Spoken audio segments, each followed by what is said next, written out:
Hello, welcome to another episode of the GSMC Wrestling Laureate podcast, brought to you by the GSMC Sports Network.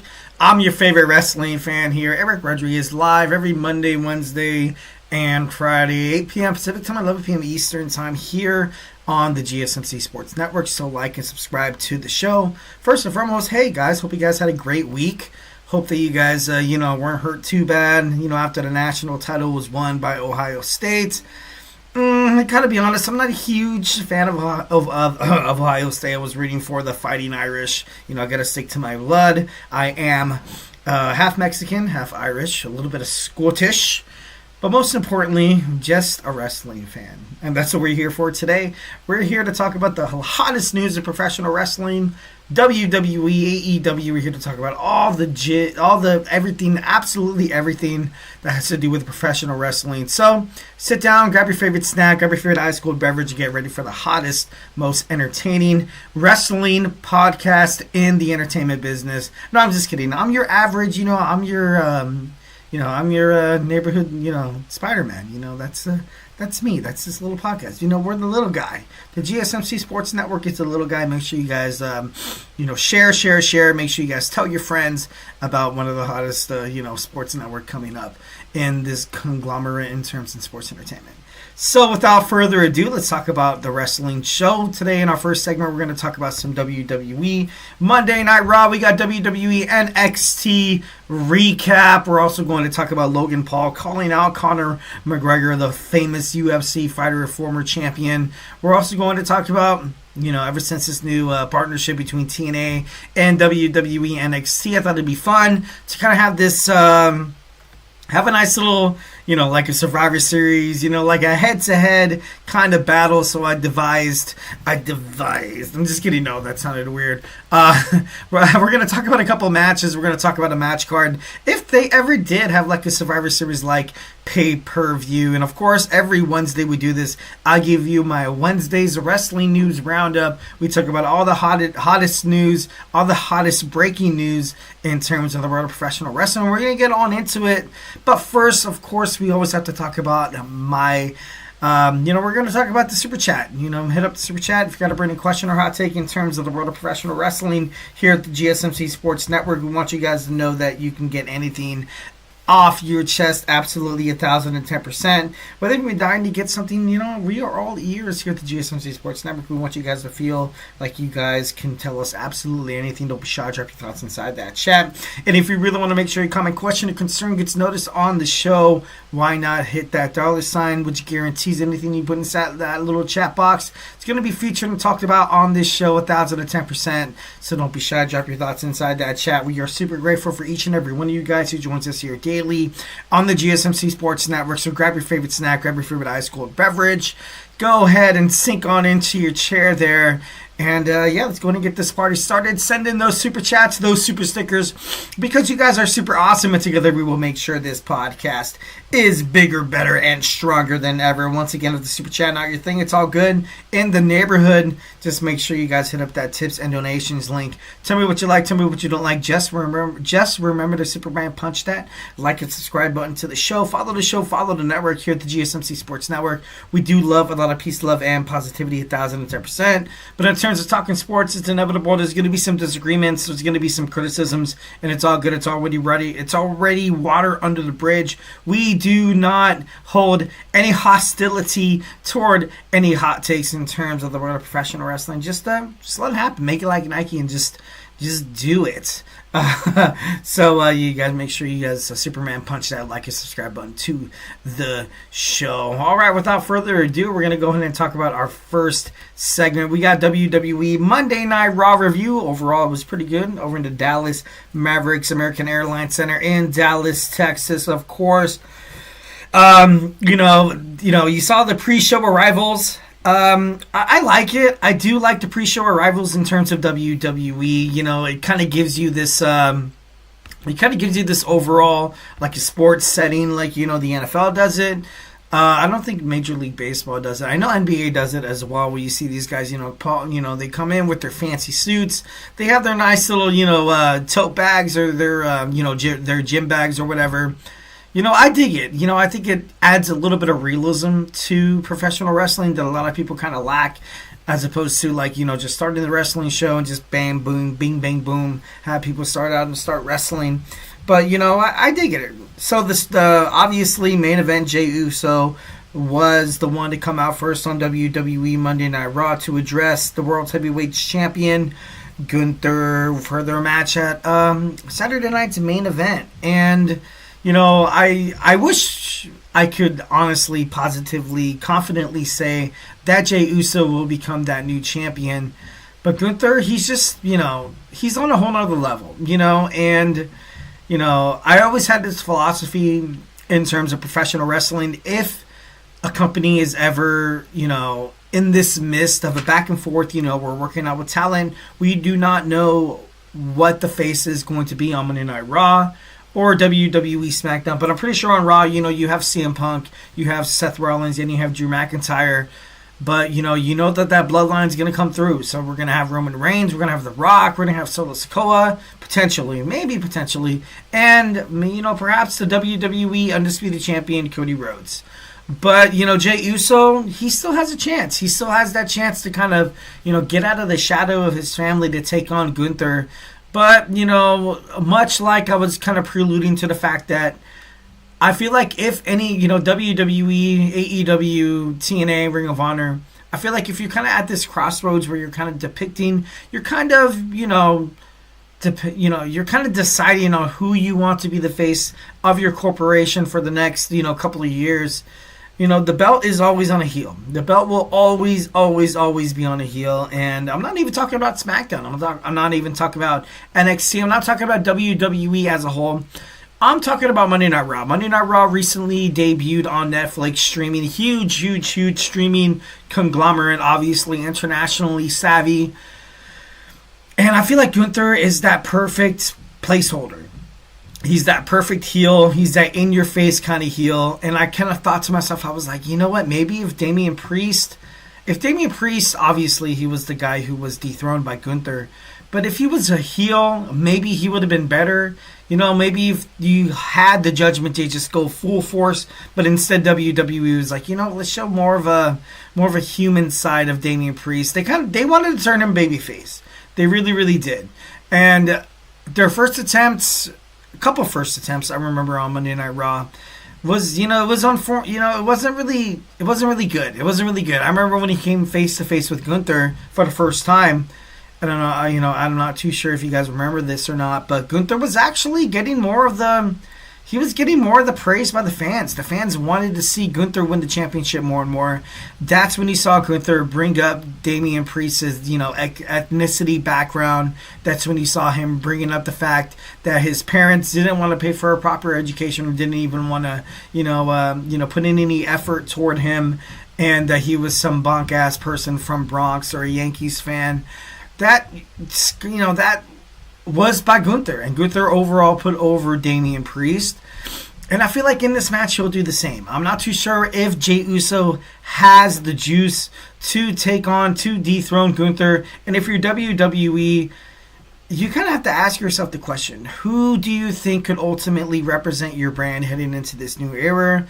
And, you saw John Cena come back. You've seen, the potential of Cody Rhodes, Roman Reigns. I'm not too sure if there's going to be a superstar shakeup to the point where the World Heavyweight Champion does end up on SmackDown. That could be a huge possibility.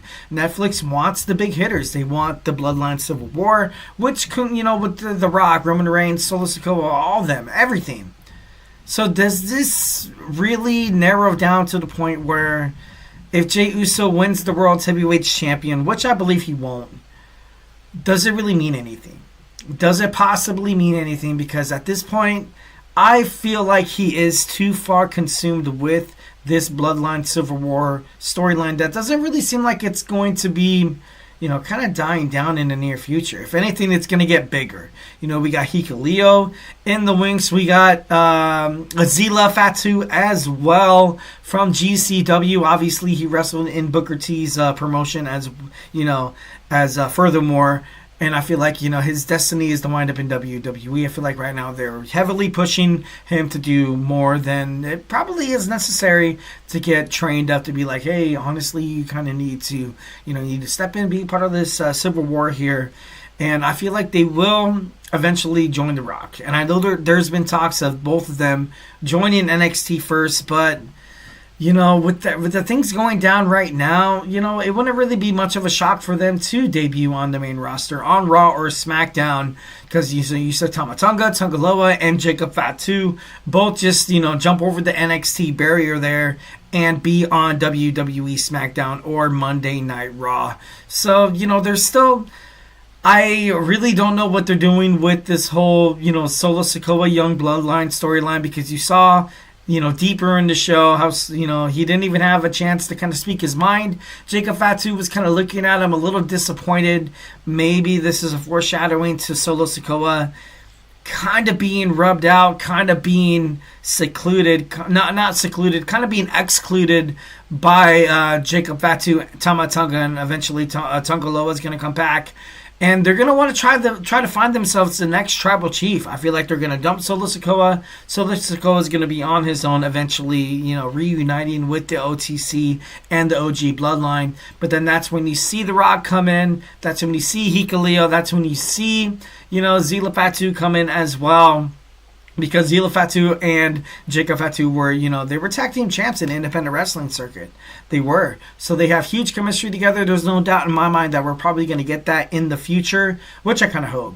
But, we're going to see that false prophet. It's like that biblical story, where Roman Reigns is the one true prince. The Rock is that, that heavy tyrant in the Bible, just, wanting to take over that throne. And then you see that, you see that poor little Solo Sikoa, trying to fulfill someone else's destiny. Once when Roman was out, and be like, to be honest, I was just trying to be somebody.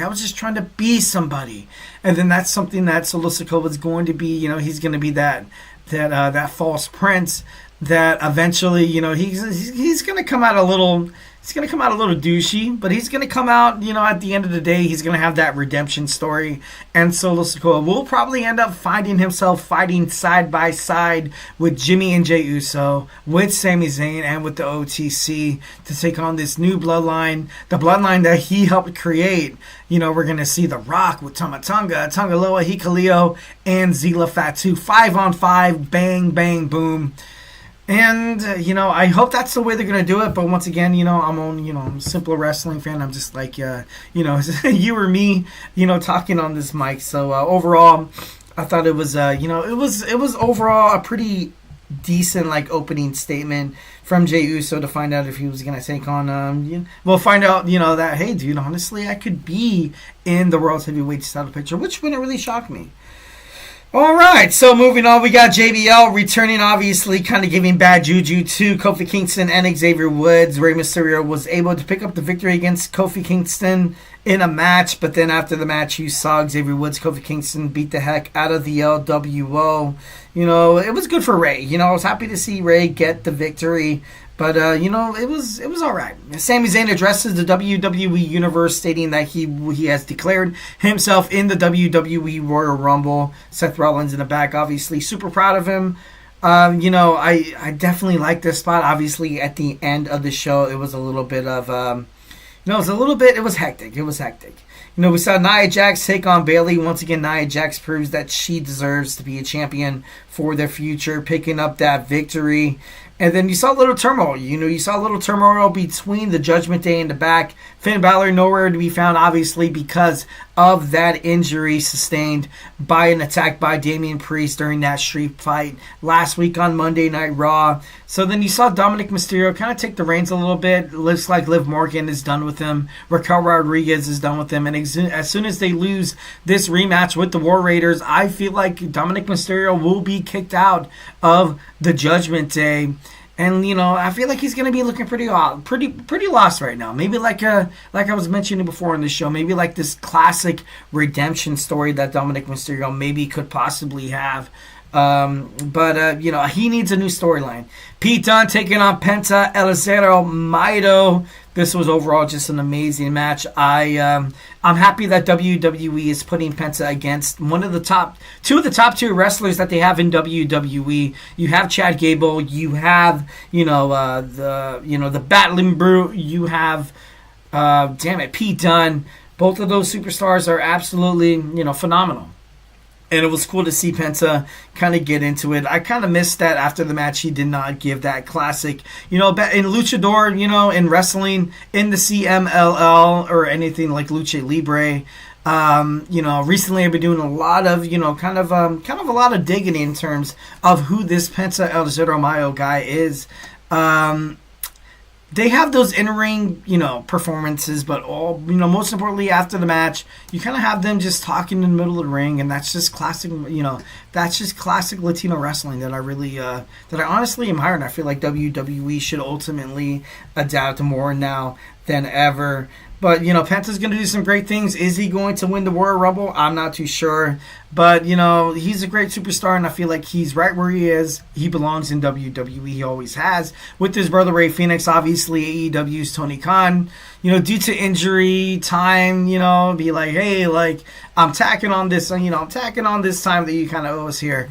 We're going to see the Lucha Brothers be reunited on Monday Night Raw sooner rather than later. So, honestly, at this point, and I know this is a point for another time, I feel like AEW's CEO Tony Khan should just be like, you know what? I'm getting bad publicity here. It's about time that I'm just gonna rid my losses here, and losing Rey Fenix and Penta it's pretty damn big. But overall, I feel like it's the right thing to do. All right, so we have Pure Fusion Collective, Shayna Baszler, and so we start taking on Damage Control's Dakota Kai and Io Sky. Sky was able to pick up the victory, which I definitely like that spot. Seth Rollins taking on Drew McIntyre in that main event. You saw Seth Rollins picking up that victory, but at the end of the match was really, honestly, the main story. How Sami Zayn accidentally booted Seth Rollins in the face with a haluva kick. Obviously unintentional, but still building blocks of how Seth Rollins is going to wind up. What Kevin Owens is doing, what Drew McIntyre is doing, and sooner rather than later, Seth Rollins, they don't feel like they're doing anything wrong. They have a despised hate for what Roman Reigns did under that bloodline, storyline, under that bloodline rule, and you got to feel for Seth here. You got to feel for Seth. Sami Zayn is still on that, Kevin Owens in the beginning of the show. Once when Sami Zayn declared himself into the WWE Royal Rumble, kind of told him, he was like, hey, like, you're my brother, right? You're going to back me up. Like I backed you up. Like everything we've been through, every main event we've been through, we won the tag team titles, WrestleMania Night 1. You're going to protect me, right? Against hell or high waters, Kevin Owens maybe potentially planting a bomb between Sami Zayn and Cody Rhodes. Yeah, it's possibly. That could definitely possibly happen. Cody Rhodes, does he really belong in that bloodline storyline right now? I feel like it's good for WWE if he actually kind of sidesteps it. But, what Roman Reigns wants is that title. I feel like this is more or less kind of creating a bomb, not for WrestleMania, not for Elimination Chamber, but kind of for Royal Rumble. I see these guys, the last 5 left in the Royal Rumble, standing in the ring, looking at each other. I still feel like number 30 is going to be Joe Hendry. I don't know why. That's just my wrestling fandom thinking it'd be badass. So we have Joe Hendry. We have Roman Reigns, CM Punk. Kevin Owens is not going to be in it, obviously not Cody Rhodes as well. So we have 2 more spots open to be in the final 5. I think it's going to be Seth, maybe Drew. Drew with that Scottish, with Joe Hendry, maybe they form a temporary alliance. No, I'm just kidding. I don't think Joe Hendry would ever do that. But, we're going to have that final 5, that final 4 face-off, and I think it's going to be absolutely amazing. I can't wait for February 1st. Obviously, a mere week and a half away, and, I'm totally stoked. All right, without further ado, we're going to talk about our next segment. We got our WWE NXT recap, so grab your favorite snack, grab your favorite ice-cold beverage, and join me here in about 25 seconds, so hey, do not go anywhere. I feel like I'm losing my mind. Is everybody in the world blind? Please, Lord, give me a sign, a sign. I feel like I'm blind. Is everybody in the world blind? Please, Lord, give me a sign, a sign. I wanna be the greatest. Everybody on the fake shit. I look around and feel like everybody is the fakest. I make this every day and I'm impatient, hoping one day I blow up from the basement. Statement, the top is so vacant. I don't hear shit that I think is amazing. Waiting for my day when I'm playing sold out shows for 1,000 faces. Hey, give me that crown, get in my way and to be put down. It ain't your place, all this my town. If I want that shit, then I'll get it right now.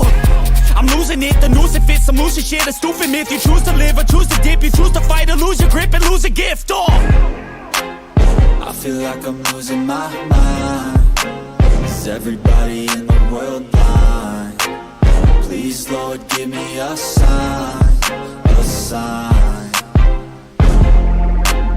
I feel like I'm losing my mind. Is everybody in the world blind? Alright, we are back with the GSMC Wrestling Laureate podcast, brought to you by the GSMC Sports Network. I'm your favorite wrestling fan here, Eric Rodriguez, every Monday through Friday. Well, Monday, Wednesday, Friday on the GSMC Sports Network live, 8 p.m. Pacific Time, 11 p.m. Eastern Time. We're here to talk about the greatest thing in the world, professional wrestling. We talk about all the action inside and outside of the ring, backstage curtain calls, rumors, dramas, and injury updates. We talk about promotions like WWE to AEW. We talk about inactive statuses and injury updates as well in terms of, superstars. So let's kind of reflect on what we talked about right quick. Make sure you guys check out this video on YouTube on the GSMC Sports Network and the GSMC Podcasting Network on YouTube. Go ahead and check out my WWE Monday Night Raw review and reactions. And now we're going to dive into some WWE NXT recap. But before we get on into any of that, I just want to address a couple of comments we got here from my man Anthony Mazzano. This rivalry, he had this to say. He said, this rivalry needs to stay within the family. I like Sammy, but he needs to go and move on from this.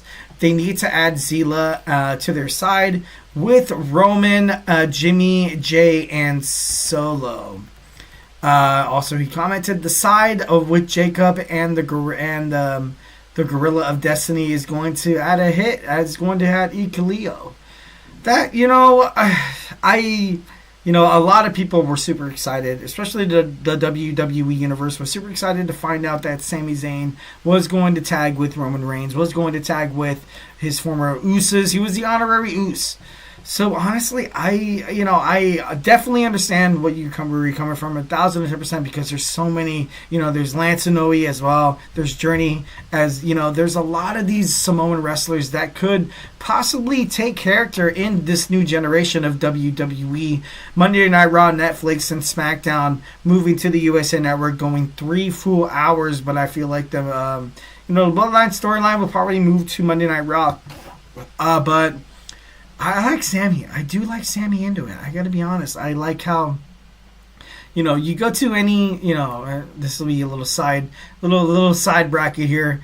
You go to any family reunion. You go to any family reunion. You go to any dinner, and there's always that one person. There's always, hey, my brother's friend that's been his friend for the longest time. He's part of the family. He's a brother to me. Maybe he ends up dating the daughter. Maybe he ends up, marrying her. Or maybe Sami Zayn, maybe he is that guy. Maybe he is that guy that, he's part of that bloodline. He's like that guest. He thinks he's part of the family. And then, he makes bad decisions. But then again, that's Jay's guy. So then he makes these bad decisions and they accept him back, but then maybe he makes another bad decision and another. Or maybe he makes a good decision, who knows?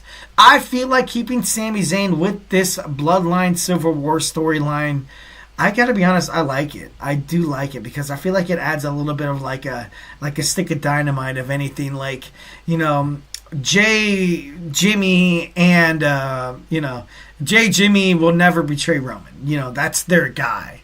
And then, Jacob, Tama, they will never, ever, ever, ever turn their back on Solo. But who's the wild factor in this? Sami Zayn. With Kevin Owens, too. That's his best friend. So, that, that's his bloodline. Sami Zayn, Kevin Owens are, that's their own bloodline there. They're both Canadian wrestlers, absolutely future WWE Hall of Famers. They've had some of the greatest tag team collaborations in the world of professional wrestling, but at the same time, they've had some of the greatest rivalries. So why not, kind of add that little extra mix of flavor there, having Sami Zayn be there. And I don't know, I just feel like it's, I feel like that would be, great 1,010%. So let's go to move on to our WWE NXT review. Obviously, keeping this short. Send in those super chats, those super stickers, because you guys are super awesome. And together we will make sure this podcast is bigger, better, and stronger than ever. Smash that $, which guarantees anything you put inside that little chat box. It's going to be talked about, debated about, maybe even take place of a segment. If it's that absolutely, juicer on this podcast. So don't be shy. Don't be shy. Drop your thoughts inside that chat. All right, we got WWE NXT. Corey Graves. Corey Graves is back in NXT. I know there's been a lot of, a lot of back and forth, kind of banter of will he wind up in WWE NXT. I feel like it's kayfabe. I feel like all the stuff that's coming out, ringside news, cage side seats, wrestling.com. Like I feel like this is. I feel like it's kayfabe. And Corey Graves, I'm not a huge fan of Corey Graves. I've kind of ultimately explicitly said that on this podcast. But I ultimately feel like, dude, like, you're never, ever, ever, ever going to outshine Pat McAfee. And I'm sorry, you're not going to. You don't really have the great nature. You don't really have that great, chemistry with Joe Tessitore or Wade Barrett. So, you stick it with Vic Joseph and, Booker T, who are absolutely phenomenal together. And even when you see him on the shows, and, I've noticed this on the two shows, he's been part of 2 shows on NXT. I just, as a wrestling fan, and, I'm, like I said, I'm not a huge fan of Corey Graves, but it just doesn't really seem like he's perfect there. And that's nothing against Corey. Absolutely nothing against Corey Graves whatsoever. He's been with Michael Cole for so long. Maybe that's a ploy by WWE to be like, hey, like, why, ever since, since Pat McAfee's back, why do you go balls deep for, Pat McAfee instead of keeping Corey Graves on the mix? That could definitely be an argument. Corey Graves, he's been with WWE for pretty long. Obviously, he was a wrestler. And then, he kind of had that Bret Hart, injury where he got really badly concussed. After that, he stepped inside the ring. It was never really the same. He was really groggy. He was feeling disoriented. He was feeling lightheaded. And, sometimes when you get hit in the head, it doesn't ever kind of be the same again. But Corey Graves, you got to throw some respect. I do respect Corey Graves, and I do love the fact that maybe he could potentially be a spot in NXT. Maybe. So we got WWE NXT review. We had, the Dawn of NXT defeat Rich Holland to retain his NXT North American Championship. You saw Shawn Spears and Izzy Dame on the sidelines. Is the Dawn of NXT potentially creating an unlikely, deathly alliance between Izzy Dame and Shawn Spears with, Luca Cristofino, Stax Lorenzo, and obviously Adriana Rizzo. It would be quite of a twist to be like, I'm done with my family, I'm gonna jump on these guys. But I don't think it's anything, I don't think it's anything to be worried about. I feel like, the Dawn, classic misunderstanding. He even attacked Shawn Spears at the end of the match and was like, dude, what are you doing here, dog? What are you doing here? So then you saw Trick Williams in the back slap the crap out of Wesley. Was actually pretty cool because this new Wesley character, and I ultimately felt like this slap made him feel like kind of like a total little B word.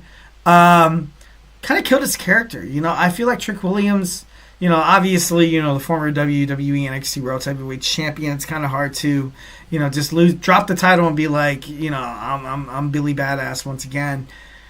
But, I feel like NXT creatives kind of, I feel like they kind of killed the character of Wesley here. You kind of see him, you kind of made him a little bit obsolete. And I know he did make up for it winning that match, later on in the show. But, Wesley was this guy who came back to challenge for, Oba Femi's WWE NXT North American Championship. Everybody thought his career was done. He thought his career was done. He had to learn how to walk again. He had a very bad back injury, and then he comes back to NXT. He can't get his North American Championship back. He wants to retire. Zachary Wentz and Trey Miguel from TNA, from the Rascals, come back to be like, hey, let's get it going again. Let's get it going again. And then he turns his back on the Rascals, and then now he's causing drama in the backstage with Javon Evans, Cedric Alexander, and now he's starting drama with the former NXT World Champion Trick Williams. Not really the best bet, bro. Not really the best thing for you to do. Because I do believe in some of the talents that Wesley ultimately kind of prevails in terms of his, his matches. But, I feel like he needs a storyline. And I feel like this isn't a storyline. This is more or less just for NXT to be like, yeah, Trick lost the championship, but we're going to put him up against a prominent former WWE NXT North American champion to be like, hey, you know what, Trick Williams still got it. So once again, like I said, I feel kind of bad for Wesley there. Bayley came out, obviously. Her and Julia were confronted by Roxanne Perez and Cora Jade. And first and foremost, I got to be honest, I'm a little upset. I'm a little upset at this CW presentation, this production. You had 4 big names in the WWE Universe, and then you cut to a commercial? You have these girls like fighting it out in the back. You even saw Dion Lennox's, his entrance in picture-in-picture. And, no sound, no nothing like that. And, I get it. But then again, this is a huge reason why a lot of sports probably are kind of sharing away from cable television here. Once in the CW, and I'm not trying to be like a jackass or anything like that. Obviously I do live in Southern California.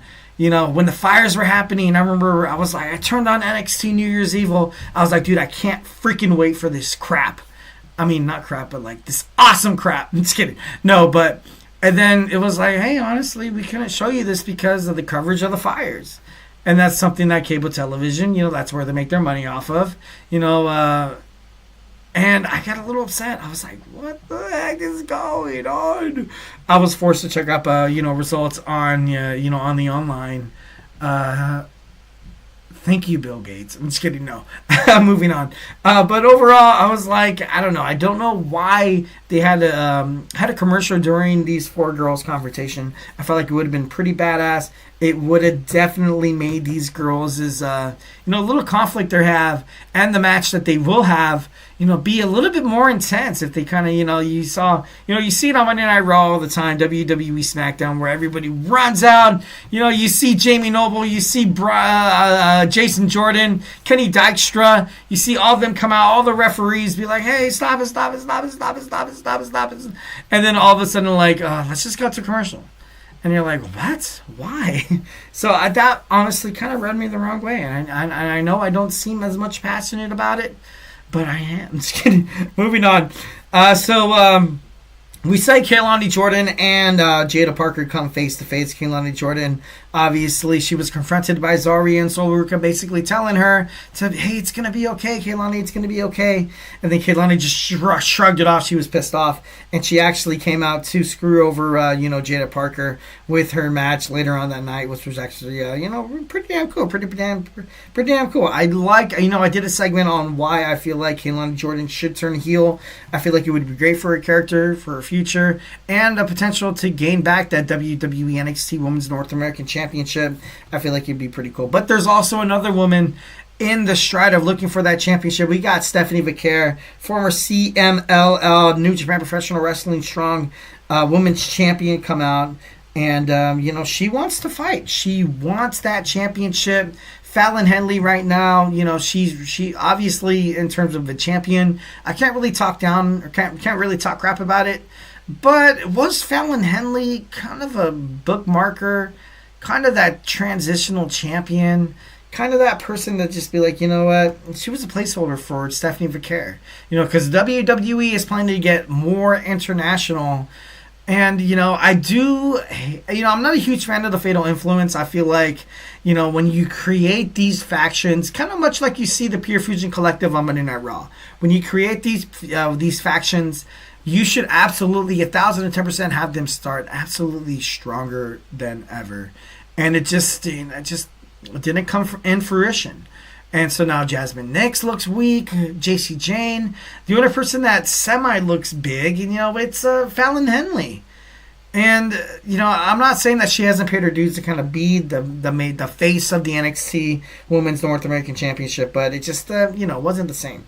Lexis King defending his NXT Heritage Cup against Charlie Dempsey. We had a 1-1 bout until round 4, where you saw Lexis King finally embrace his roots and blatantly low blow when the referee's back was turned. He kicked up that heel up in Charlie Dempsey's down under. There's a lot of things about this. Obviously looking on the bright side, trying to play devil's advocate here. Lexis King really didn't have a choice. Miles Bourne, we had, Tavion Heights. I don't know if Ren Sinclair got involved, but, what was his last choice? What was his only choice? And second of all, obviously blaming Lexis King for being like, dude, you're no better than your father. I like it. I do like this for Lexis King, 1,010%. I often kind of compared him to like a younger version of Y2J Chris Jericho. Maybe it's the black hair and the blonde hair and all that stuff. Maybe that it is. But he has an aura around him. He has this confidence. He could be on the mic and he can actually, he can cut a pretty decent promo. And that's something that Y2J, when he debuted on Monday Night Raw, the countdown, like it was pretty badass. It was cool. So I feel like Lexis King is in the right spot right now. At this point, Naomi and Bianca Belair address metaphor. Andre Chase backstage is still on a mission. He's still missing Chase U, but he wants to be a successful singles wrestler. Are we going to see? We saw Carmen Petrovic pick up the victory against Jada Parker thanks to a distraction by Kaylani Jordynne. And Kaylani Jordynne and Petrovic are a little, they're buddies. They're buddies. So maybe that's a future heel program that they can have in the future. And we saw Stax and Lorenzo lose against Jensen and Vance in the main event. We saw Austin Theory and Grayson Waller come onto NXT. So I guess there's no breakup. We're not going to see these guys break up. Austin Theory and Grayson Waller will probably be part of this. Portal, this transfer portal from SmackDown to WWE NXT. And then in the main event, we saw Obafemi defeat Eddie Thorpe for the NXT World Heavyweight Champion. Sitting ringside, you saw Theory, which seems to be Obafemi's next victim. He was kind of, throwing some bad juju toward him. Trick Williams at the end of NXT comes out and states that he is still interested in becoming having another run for an NXT championship. All right, guys, so we do not go in there where we're going to talk about Logan Paul calling out the UFC star Conor McGregor. So grab your favorite snack, grab your favorite ice cold beverage, and join me here in about 25 seconds. So do not go anywhere. Looking for your daily fix of sports talk without having to pay for it? GSMC Sports Network is available on YouTube. Just search GSMC Sports Network. Get your fix of daily sports talk shows on YouTube, absolutely free. NFL, college football, NBA, MLB, MMA, UFC, fantasy football, and so much more. GSMC Sports Network has shows running all day long, with new sports shows starting every 2 hours. Just like on your favorite cable sports channel, except GSMC Sports Network is absolutely free. Just search GSMC Sports Network on YouTube to catch one of your new favorite shows, like the GSMC College Football Podcast, Chip Shot Football Podcast, Hoops and Heels Women's Sports Podcast, GSMC Basketball Podcast, and so many more. Check it out for yourself. GSMC Sports Network, now available on YouTube absolutely free. Search GSMC Sports Network on YouTube right now. And we are back with the GSMC Wrestling Laureate podcast, brought to you by the GSMC Sports Network. I'm your favorite wrestling fan here, Eric Rodriguez, every Monday through Friday, 8 p.m. Pacific Time, 11 p.m. Eastern Time. Here to talk about the greatest thing in the world, professional wrestling. We talk about all the action inside and outside of the ring, backstage curtain calls, rumors, dramas. We talk about inactive statuses and injury updates. We talk about contract negotiations, extensions, and new signings. We talk about promotions like AEW to TNA to Ring of Honor to the WWE if it makes major news in the world of professional wrestling. We talk about it here on this show 1010%. So make sure you guys Superman punch that like and subscribe button to the show. Follow the show. Follow the GSMC Sports Network to get more of me. I'm just kidding though. About this bad hairdo. I'm actually getting a haircut tomorrow. So make sure on Friday you guys tune in to see this new badass haircut that I'll get. Obviously hit up in the chat. Give me a scale from 1 to 1 telling me if it's badass or not. I'm just kidding. I'm moving on. So without further ado, let's jump on into our next segment. Obviously, hit up that super chat, those super stickers, because you guys are super awesome, to kind of contribute to the network, contribute to the show. All right, so we have Logan Paul calling out the former UFC champion Conor McGregor. I don't really think this is a bad idea. I really don't. Definitely don't. He's been kind of he's been kind of sort of a part-timer in WWE, and ever since he's come to WWE, he's been badass. He's brought that hate, he's brought that love. I personally don't understand why somebody would hate Logan Paul. He was trained by the phenomenal one AJ Styles, and you see, obviously, you see the phenomenal forearm, you see a frog splash, you see a lot of AJ Styles' moveset inside the arsenal of Logan Paul. And from someone who came from being doing this thing with his brother on YouTube, and I feel like this is a huge reason why a lot of people do kind of hate the Logan Paul or the Paul brothers. What's the brother's name? Jake Paul. It's because they went out there and they were YouTube stars. People didn't take them seriously. People often thought of them as annoying, but they trained hard. They did a lot of things that a lot of people were, you kind of look deep inside your soul and you be like, hey, can I honestly do that? They actually, they had the cojones to be out there to be like, you know what? I want to be a UFC fighter. I want to be a boxer. I want to be a YouTuber. They looked in the mirror. They didn't doubt themselves 1 second. So is that why fans are absolutely upset with the Paul brothers? Oh, hell yeah. Absolutely. People are huge, envy. Oh, envy is probably something that a lot of people go through. And, not to make this personal, obviously, this is a wrestling podcast. But everybody has that, they follow their friends on Facebook. They follow their friends on Instagram, TikTok, whatever. Who cares? You see them, he just bought a new house. What? She just became a doctor. What? He just became a boxer. And then they automatically, without hesitation, just start, man, I wish I can do it. But instead of telling them that, or to be happy or grateful for them, a lot of people, and it is human nature is kind of disgusting, they envy that. They definitely envy it. And so they get upset. And that's a lot of the reasons why a lot of people do hate the Paul brothers. Jake, Logan, is because people are too afraid to kind of, step out of their comfort zone and try to pursue things that they damn near could do if they put their mind to it. It's, you've seen a lot of athletes, like LeBron James, like Scottie Pippen, like Michael Jordan, to be like, hey, honestly, there are opportunities out there. The opportunity's out there 1,010%. But people, they don't have that drive. They like to think of excuses. They like to depend on the people they know to get the job that they want so damn dearly. They're not willing to go out there and go to college and do the things that, do the things and the steps that that necessarily it takes to become that successful. They're not going to do it. Why not? Everybody has that.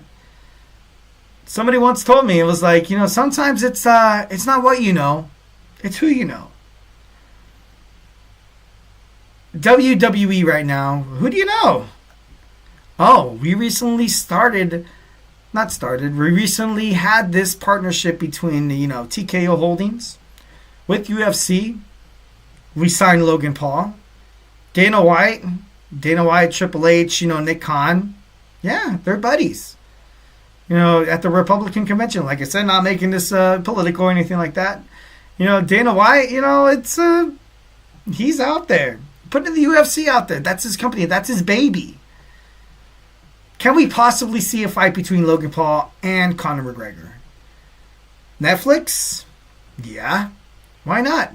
WWE's on Netflix. We had the Jake Paul and Mike Tyson fight on Netflix. It gained over millions and millions of viewers.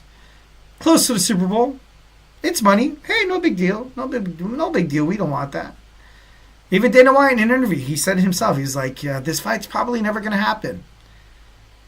Logan Paul, obviously under contract with WWE, but he said in an interview that, if Conor McGregor was down, I would definitely, go against my WWE contract, probably get sued millions and millions of dollars just to get paid millions and millions and millions and millions and millions of more dollars with this fight against Conor McGregor. And Conor McGregor, too, he said, hey, dude, I'm not afraid to dabble with WWE later in my career. And that's something that a lot of UFC fighters, they're fans of the UFC. I mean, WWE. They love the WWE. It's a combat sport. It is a combat sport. Sure, it's, choreographed and yada, yada, yada. But at the end of the day, what's the thing that's going to make you money? Your presentation skills. Your physique. Your ability to handle wrestling moves. Your trash talking abilities. That's the one main thing about WWE. Like if you paid, I watched a lot of WWE, a lot of WWE specials like the rising of, Ohio Valley Wrestling and Florida Championship Wrestling, Tough Enough, whatever you like to call it, back in, Al Snow training people, this and that and the other. And the main thing was about it, anybody could go out there with a big ass six pack with muscles for days, so yeah, Hulk Hogan Maniac running wild. Can you cut a good promo? That's the reason why they love John Cena. That's the reason why John Cena was recently, he was literally this little guy, and then he was pushed up to the top because of the way he can cut a promo, the way he could talk on a mic, and the way he could ultimately bring fans to invest their time, attention, but most importantly, the money to buy tickets just to kind of see this guy. And I feel like Logan Paul's kind of the same thing. Logan Paul, he's going to piss people off. Ever since he joined the WWE, they're like, oh, he can't do what we can do. He's just a YouTuber, much like Jake Paul joined in boxing. He's just a YouTuber. He can't box. Dude, they hung in the ring. They can really maintain themselves physically, emotionally, psychologically when they're in a combatant sports, perception. They can handle it pretty damn well. I wouldn't worry about them. Logan Paul going up against Conor McGregor, I feel like it would be a huge win-win. At this point, I really, don't think that it would be much of a surprise if they do so. I feel like Conor McGregor, he even said it in an interview, he could damn near become the next WWE superstar, and he has the trash talking abilities. You guys remember when he was, large and in charge, talking trash, even with that Mayweather fight, he was talking trash. He made millions with Mayweather at the MGM. Like, it's crazy. It's absolutely crazy. So Logan Paul actually had this to say, and I quote, "If McGregor wants to fight, we're running at it like it's an epic fight. I would step away from WWE for a second to go on to do the fight." And if WWE President Nick Khan, matches $250 million. Logan will stay where he is right then and there. Conor McGregor hasn't fought since July of 2021 after suffering a brutal leg injury against Dustin Poirier. Outside the cage controversies, he's had civil lawsuits where he was found civilly liable for sexual assault. So there's still with Conor McGregor, it doesn't really necessarily seem like his head's in the game. Doesn't really necessarily seem like he's ready to take that next step in WWE.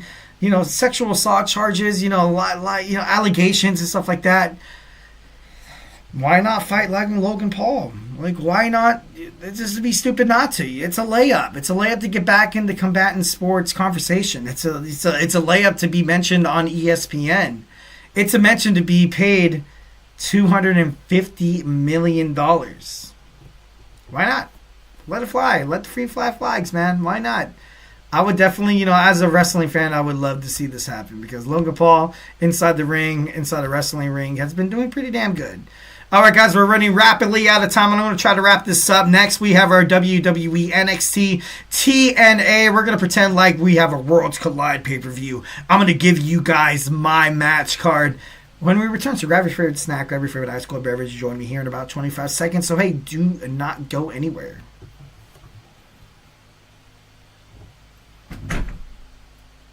For the best and latest podcasts available anywhere, go to the podcast app on your cell phone and type in GSMC to access free content-rich podcasts on health and wellness, book reviews, sports, entertainment, relationships, social media, movies, technology, finance, and even weird news. Subscribe and download the GSMC Podcast Network's family of shows, available everywhere podcasts are found.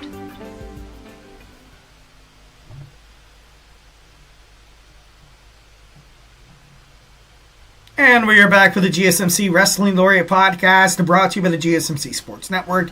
I'm your favorite wrestling fan here, Eric Rodriguez, every Monday through Friday, 8 p.m. Pacific time, 11 p.m. Eastern time, here to talk about the greatest thing in the world, professional wrestling, all the action inside and outside the ring, backstage curtain calls, rumors, dramas, and updates. We talk about all the news in terms of the world of professional wrestling, all the action inside and outside the ring. Backstage curtain calls, rumors, dramas, and updates. We talk about all the inactive statuses, injury updates in terms of wrestlers. We talk about, promotions like WWE, to New Japan Professional Wrestling, to the GCW. If it makes major news in the world of professional wrestling, we talk about it here on this show, 1,010%. So make sure you guys Superman punch that like and subscribe button to the show. Follow the show, follow the network so you guys can get some notifications when we go live. All right, without further ado, we got WWE NXT TNA PLE. We got a Worlds Collide pay-per-view coming up, guys. Ladies and gentlemen, ever since TNA and WWE NXT announced their partnership, we have the main event. We got Trick Williams going up against the TNA World Heavyweight Champion Joe Hendry. I think this would, I'm seeing 49-51 Hendry here, and I'm saying this most importantly because he does have that title. But Trick Williams, he's probably one of the hottest prospects in WWE right now. If Trick Williams joins the Royal Rumble, he could definitely win that stiff, man. He could definitely 1,010% win that spit, man. I would not be surprised if Trick Williams enters this Royal Rumble and probably winds up the final 7 or the final 6. I can see him coming in maybe at like number 14. Whoop that Trick. Whoop that Trick. And then, of course, number 16, say his name, and he appears. I believe in Joe Hendry. And then, bam, right there. I would love to see this. If TNA and WWE NXT had a PLE, you can count that this will definitely be the main event. Next, we have Hank and Tank going up against Eddie Edwards and, damn it, what's the other guy's name? Eddie Edwards and Brian Myers. Out of this match, I think the system would win this one easy. And I love Tank. I love Hank and Tank, but they're they don't have what it takes to take down the system. So in my opinion, I feel like we're gonna see them win this. We got the No Quarter Catch Crew going up against AJ Francis, Rick Swann. Also, First Class going up against Casey Navarro as well. You know what? Maybe this might be my WWE bias, but I got the No Quarter Catch Crew, winning this match. I feel like they have more continuity. I feel like they have a lot more chemistry inside the ring. It would not surprise me if, Casey Navarro, Swan, and AJ Francis pick up this victory. But to be honest, if these guys jumped into a ring together, I would pick WWE NXT to pick up this victory.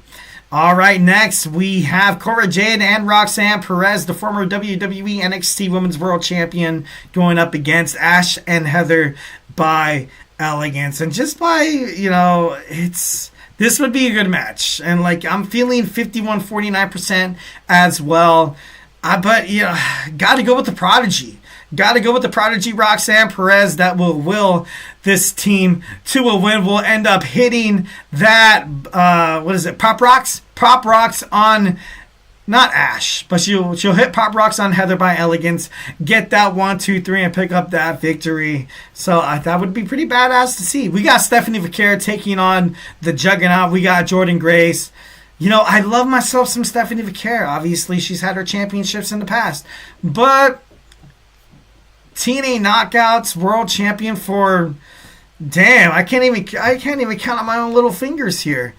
Jordynne Grace would easily, cleanly win this match against Stephanie Vaquer. We got 70% Jordynne Grace and we got 30% Stephanie Vaquer. But it was a good damn bout. We got Mike Santana of TNA taking on the Dawn of NXT, the NXT North American champion. And one of them holds a championship belt, one of them doesn't. But that's not going to change my answer. Mike Santana is the standard of TNA. Sorry, excuse me. He's beat the Weapon, Josh Alexander. He's beaten a lot of top tier TNA talent. And I know a lot of people are thinking, TNA superstars can't go up against WWE superstars. That's a lie. That's a lie. Mike Santana could definitely be the one to kind of, fill in that void, kind of be that person to be that kind of sleeping giant. I have Mike Santana defeating the Dawn of NXT. We have the Rascals. The Rascals obviously are going to take on Nathan Frazier and Axiom for those NXT World Tag Team titles on Thursday on TNA Impact. But let's have them fight against somebody else. We got Javon Evans and Cedric Alexander for this match. I got to be honest, I got to go with the vets. I got to go with Trey Miguel and Zachary Wentz, the Rascals. Find a way to take down the rising star, Javon Evans. And, I do love Cedric Alexander. Cedric Alexander was huge, especially in 205 Live. So it wouldn't surprise me if, this would be an amazing match. I would definitely love to see that. All right, we have the TNA Knockouts champions, Spitfire, going up against Jada Parker and Lash Legend. I love myself some... damn it, this is a 50-50 match. I honestly cannot tell who would win. Because, I know Lash Legend and Jakar Jackson are absolutely 1,010% future WWE World Tag Team Women's Champions. But Spitfire, Danny Luna, Jody Threat, you can't beat a girls like these. Their chemistry is, it's unfathomable. It's uncanny. You can't compare it to that. You really, really can. But then Lash Legend, the power, the dominance, overall just the confidence, along with her and Jakar Jackson, I'm going to be able to pick this one. So I'm going to, this one's a coin flip. Next, we have Oba Femi taking on Moose, the TNA X Division champion, going up against the WWE NXT World Heavyweight Champion. Moose is, he's a former TNA World Champion, so this would be a pretty hard-fought battle. But I have 55% Oba Femi, and I got 45% Moose. Damn near good match. This would be probably the match of the century right here. We got Frankie Kazarian going up against Lexis King for the NXT Heritage Championship. Give it to Kazarian. Kazarian's a huge, he's a veteran. He's been part of professional wrestling for quite some damn long. I kind of compare him to like a young Randy Orton, where he's not afraid to slap somebody in the face. That legend killer, that overall killer instinct, where he's not afraid to just basically be like, hey, dude, my spit doesn't stink, dude. And I see him defeating Lexis King for the NXT Heritage Championship. Frankie Kazarian obviously kicking some ass. We got Kid Lottie Jordan going up against Tasha Steelz. Tasha Steelz is pretty damn impressive. She's pretty damn good. But I got Kaylani Jordan winning this one by a hair. I got 49% Steelz and I got 51% Jordan. You can't ignore the fact that Kaylani Jordan was the inaugural WWE Women's NXT World Heavyweight Champion. So I feel like that's pretty badass. And we have the dream match. This is the last one, the main event. We have Fraxium, Nathan Frazier, and Axiom going up against Matt and Jeff Hardy. It'd be, kind of a cop out if I'm like, in their heyday, Matt and Jeff Hardy would defeat, in the now, I feel like Nathan Frazier and Axiom would win. And I'm sorry, I know a lot of people would be like, dude, what are you talking about? The Hardys, man? What are you talking about? And I feel like if this was WWE circa Vince McMahon era, we would have Matt and Jeff Hardy win the WWE NXT World Championship titles in a ladder match. But, I don't think anybody wants to see that. I feel like Nathan Frazier is absolutely impressive. Axiom is even more impressive. And these two together, they're just magic, and they've been magic on NXT. They make the tag team division on NXT seem like the best tag team division in professional wrestling. Because you think about it, you have SmackDown, you have Pretty Deadly, DIY, the Street Profits, going at each other, head to head. Los Garza's in it as well, Motor City Machine Guns, and then on Raw you have the Judgment Day, the War Raiders. And that's about it in terms of tag team. Am I missing somebody? That's crazy. On AEW, Private Party, Matthew Nicholas Jackson are furthermore probably staying on the New Japan Professional Wrestling side, kind of laying low after that trash storyline of the EVPs. So, honestly, why not give Nathan and Frazier and Axiom that spot? So, yeah, we have our winners, we have our losers of the first ever Worlds Collide WWE NXT going up against TNA. Make sure you guys rewatch that. If, obviously, sound off in the comment section of how you guys feel about it. All right, we have little time. I always do this to you guys. Running over time, of course. We got our Wednesday's Wrestling News Roundup. We're going to talk about all the hottest breaking news in terms of the world of professional wrestling. So grab your favorite snack. Grab your favorite ice cold beverage. Join me here in about 25 seconds. So, hey, do not go absolutely anywhere.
Alright, and we are back with the GSMC Wrestling Laureate podcast, brought to you by the GSMC Sports Network.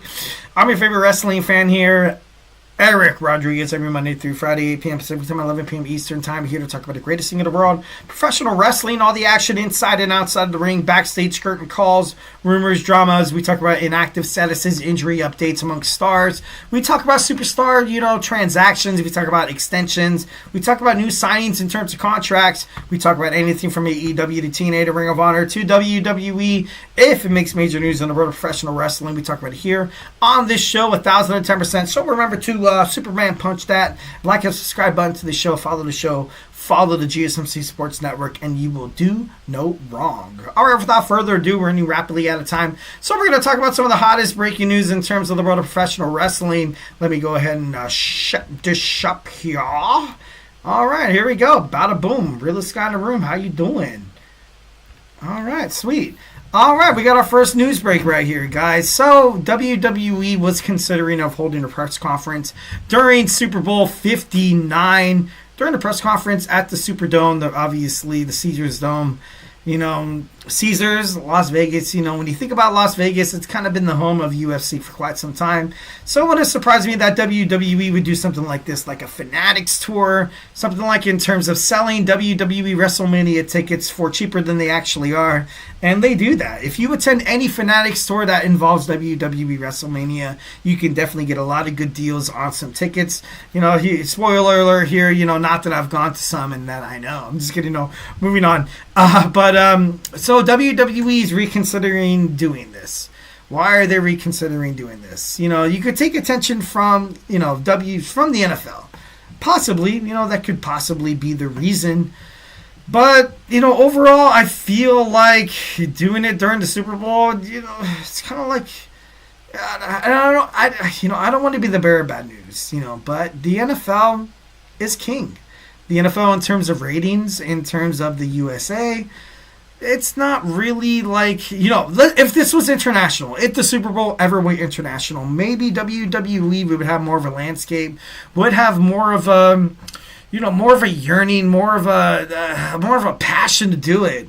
But, going up against a bunch of football fans, like I said, not to the same that it's a lost cause. I'm pretty sure if they go out there and they we have Seth freaking Rollins, Drew McIntyre, John Cena. If they go out there, they got to have some huge firepower. They got to have John Cena, probably AJ Styles and Roman Reigns. They got to have all these guys, CM Punk.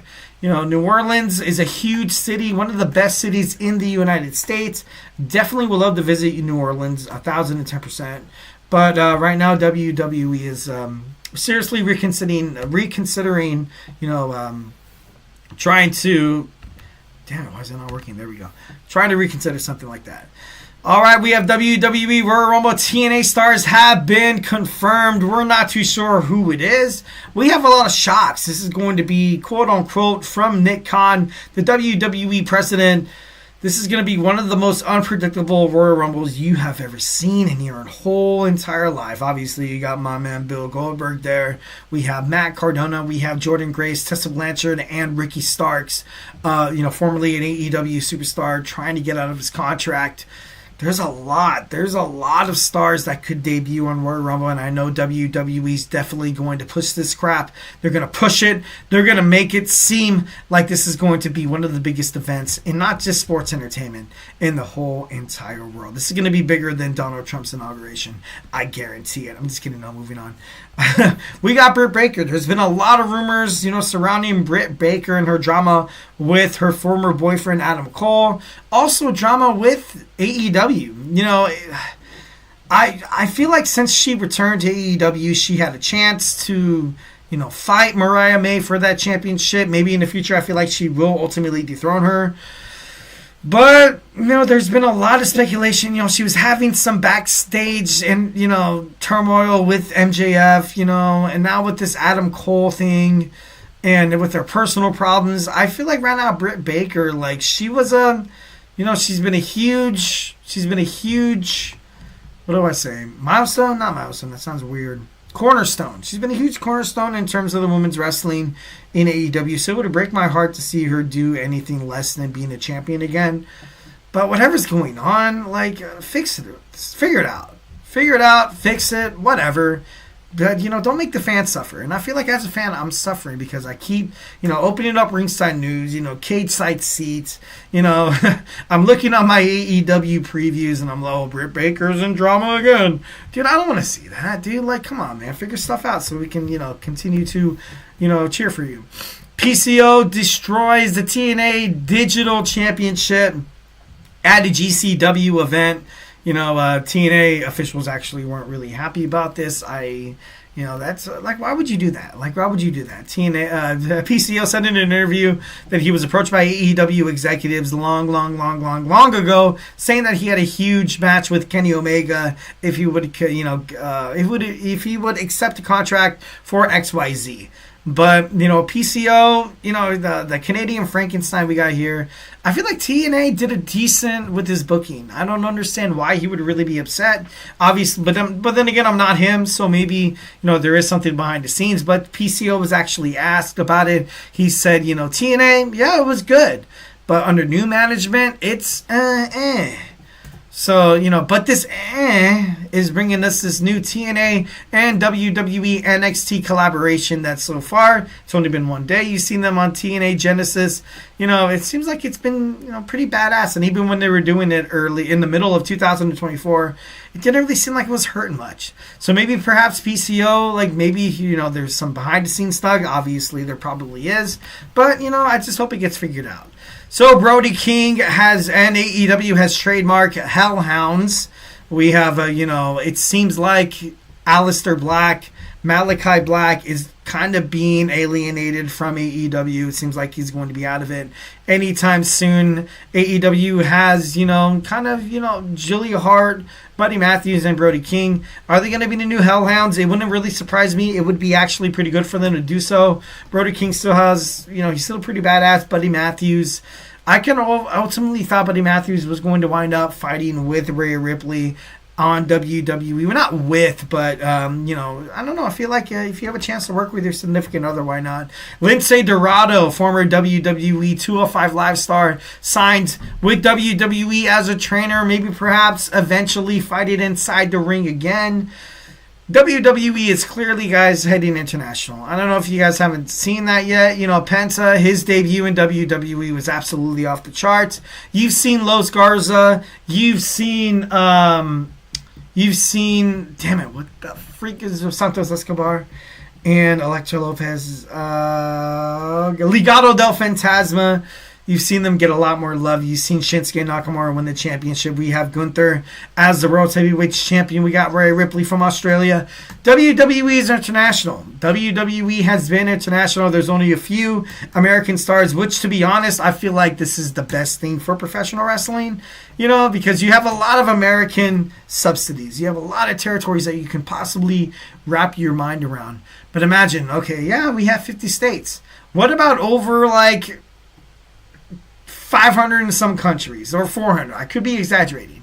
We have New Japan, professional wrestling. We have the CMLL, Stardom. You have all these things that could potentially arise superstars. And I feel like it would be great for WWE to finally kind of accept that. So stars like Josh Alexander and Jordynne Grace of TNA, his contracts are up. Josh Alexander's contract is up in a couple of weeks. I could be wrong. But are they going to be signed by WWE? I feel like Jordynne Grace is actually, at this moment, dotting the I's, crossing the T's of an exclusive, of a very decorative WWE contract, and she deserves absolutely every penny. Freaking, 7 figures. She deserves it all. So does Josh Alexander. He can definitely be something pretty badass. And obviously, my last story, I talked about it before, Malakai Black is done with AEW. He's going to come back to WWE. His wife, Selena Vega, of the LWO, is representing. So it would not surprise me if you see Malakai Black come back into the fray of WWE NXT or SmackDown, Raw. Me, personally, with Oba Femi as the World Heavyweight Champion in NXT, why not bring back Aleister Black? Why not? I feel like that'd be pretty bad. That'd be pretty badass. That'd be pretty cool. All right, guys. So, hey, that's it for me today. Hope you guys enjoyed my show. Thank you for watching. Hope you guys had an amazing week. It is Wednesday. Today is hump day. Obviously, that's what my mom used to call it. Don't get too excited. Don't get too crazy. It's like, you're getting over the hump in the week. We got Thursday, Friday, and then bam, into the weekend, Saturday and Sunday. Thank you for tuning in to the GSMC Wrestling Laureate podcast, brought to you by the GSMC Sports Network. Make sure you like and subscribe to the show. Follow the show. Follow the network. Follow us on Twitter, or /X, whatever you like to call it. Instagram, TikTok, or Facebook. We have a whole bunch of other podcasts to check out on the GSMC Sports Network. So if I have not made you a wrestling fan by now, check all those guys out. They're absolutely amazing, absolutely stunning. They're riveting. They're great. Stay beautiful. Absolutely stay beautiful. But most importantly, love you.